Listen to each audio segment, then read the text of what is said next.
Hello everyone. Today we're going to be talking about a game between Robert James Fischer and Oscar Pano. And I believe this game has one of the most brilliant moves I've probably ever seen in a chess game. And, it's a lot of calculation in that move. But anyway, you'll see what I mean when I get to it. I'll just go over the whole game, but, the opening stages doesn't really matter that much. So as you can see here, we have the board. Thank you to the person who made this this little chapter here for everybody to learn. Very helpful. Anyway, e4, c5, some kind of Sicilian. Knight f3. Maybe Fischer wants to play d4. Okay, e6, d3, which is, in my opinion, passive. But Fischer's definitely not a passive player. He definitely knows what he's doing, so I'm not going to question d3. Knight c6, g3, probably wanting to play bishop g2. I don't really see this played a lot nowadays, but yeah.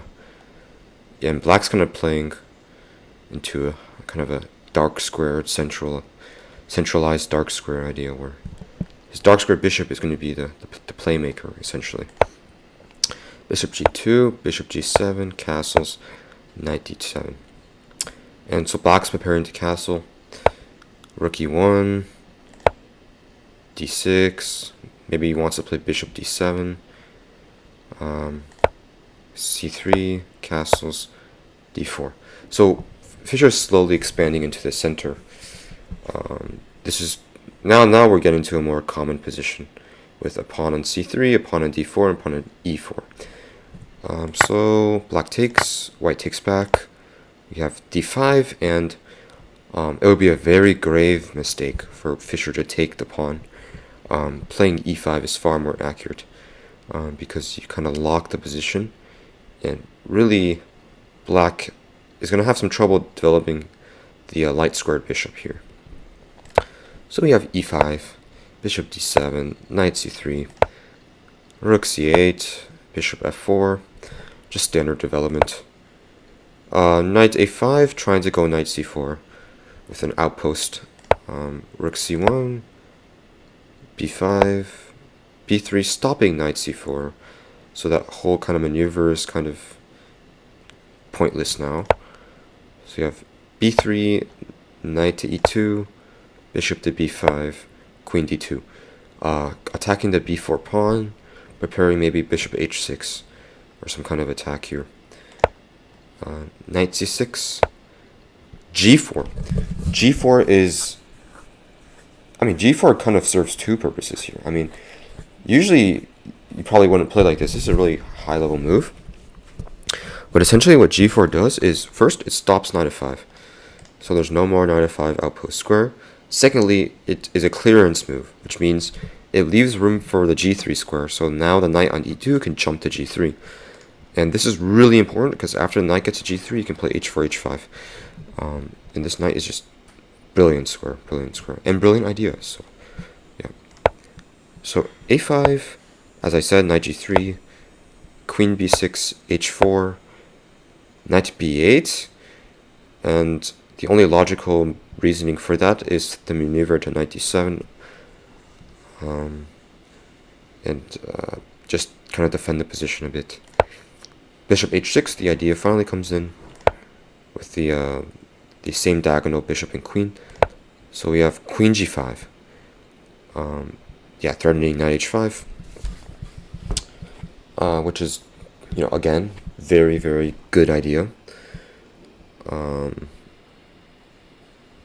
So we have a trade of the rooks. Bishop takes. White plays h5. So that's probably the most natural move in this position. And now the fun's gonna begin. What do I mean by that? Well, okay, so queen drops back, defend the position. Knight g5, attacking the h7 pawn. So now the only move to save from getting mate is knight back to f8. So knight f8. Instead, what white played was this brilliant move, bishop to e4. And why is this move brilliant? Well, let's first consider the obvious move. Pawn takes e4. Pawn takes e4, we have knight g3 takes e4. And you can kind of see the problem here now.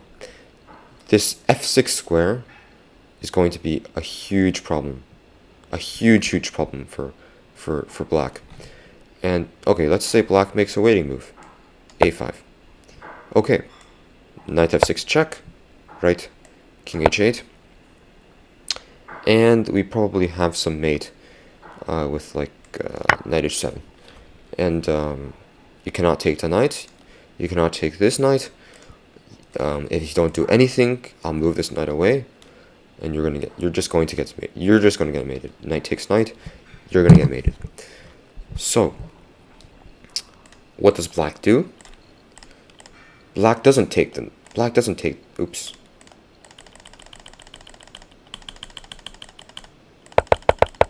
What is this? That's the next game. Sorry. Black doesn't take the bishop. Instead, I think what black did, although I'm not completely sure. Do I remember what black did? Do I remember what black did? Oh, right. So black played queen d7. And the point of queen d7 is after the position to open up, the queen is going to defend this h7 pawn. So, you know, what is white going to do now? I mean, there's seemingly nothing. You can't just take the pawn on g6 because black just takes back. And it might look like you have a lot of pieces coming, but, you know, maybe black can defend. But no, Fischer had different ideas. Knight sacrifice on h7. Okay, so obviously black has to take back with the knight, otherwise they're going to lose.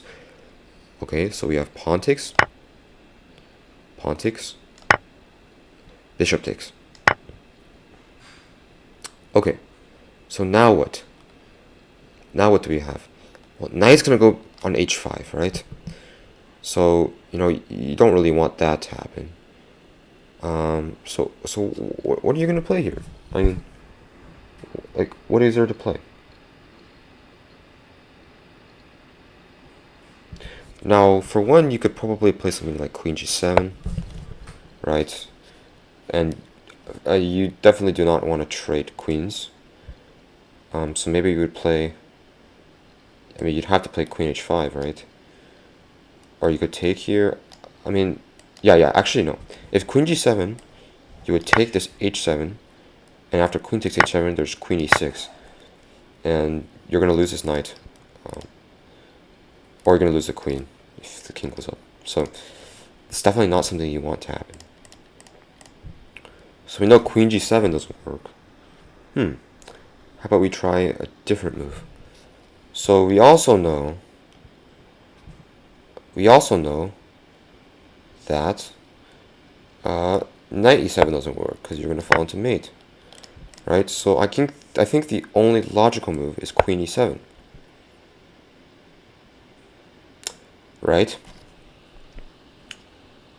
Or actually, I think here the best move for black is to play queen e7. Yeah, this is the better alternative. So I think sorry, queen e7 was the move. That's what Oscar Pano played. So queen e7, and then we have the knight sack, and then we have this whole sequence because at the end he has knight g5.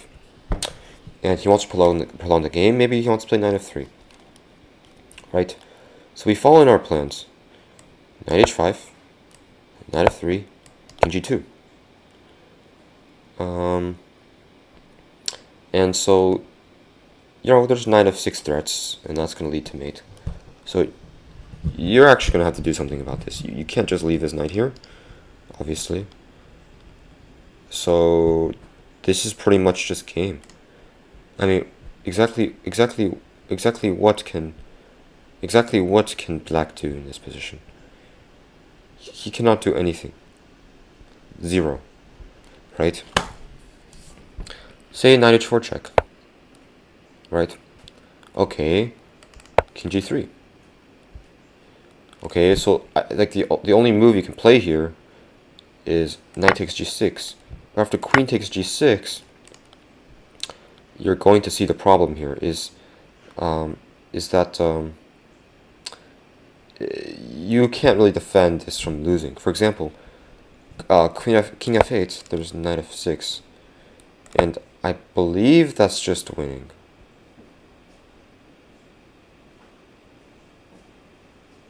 I believe knight f6 is just winning.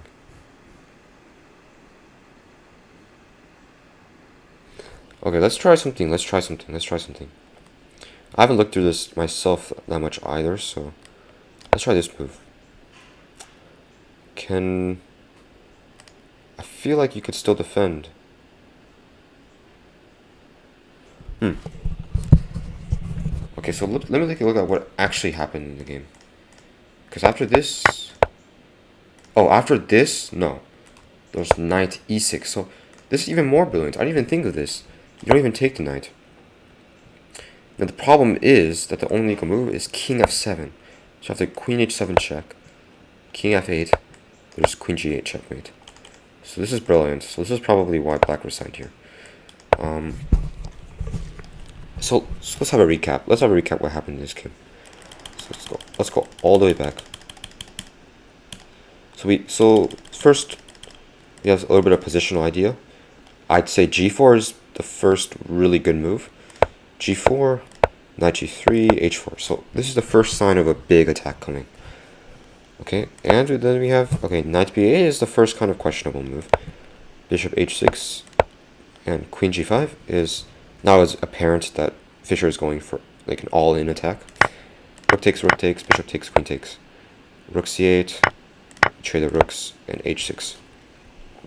h5. So, yeah, now queen goes back, knight g5, threatening the h7 mate, knight f8, and, okay, so the first, the most brilliant move, bishop e4. I mean, this is just crazy. Because in order to play this move, you'd have to see the whole sequence. You can't just see the fact that, you can't just play gimmick, like, oh, I'll play here, you can't take me, right? So black has to play something else. No, you have to see this whole sequence of lines that would eventually lead to a mate, which is just phenomenal. And so, yeah, so after this move, you know, queen e7, you know, the takes, actually no, knight takes, pawn takes, bishop takes, and knight g5, and knight h5. You know, black gets desperate, knight f3 check, king g2, knight h4 check, king g3, and knight takes. And what I thought, and like this is probably what Oscar Panel thought was, okay, if Fischer takes back the knight, you know, I'm fine, you know, I can defend myself. But the last kind of brilliant move, knight f6 check, ignoring the knight, forcing the king to go to f7 check here, and then mate. And this is just pure amazing. This is just probably one of the best games I've ever seen in my life. But you know, a lot of people say that, you know, maybe I'll see another Fischer game and that's the best game I've ever seen in my life. But yeah, I hope everybody enjoyed this video. As you can see, I also learned along with you, so very interesting. But yeah, thank you guys for watching, and I'll catch you in the next one.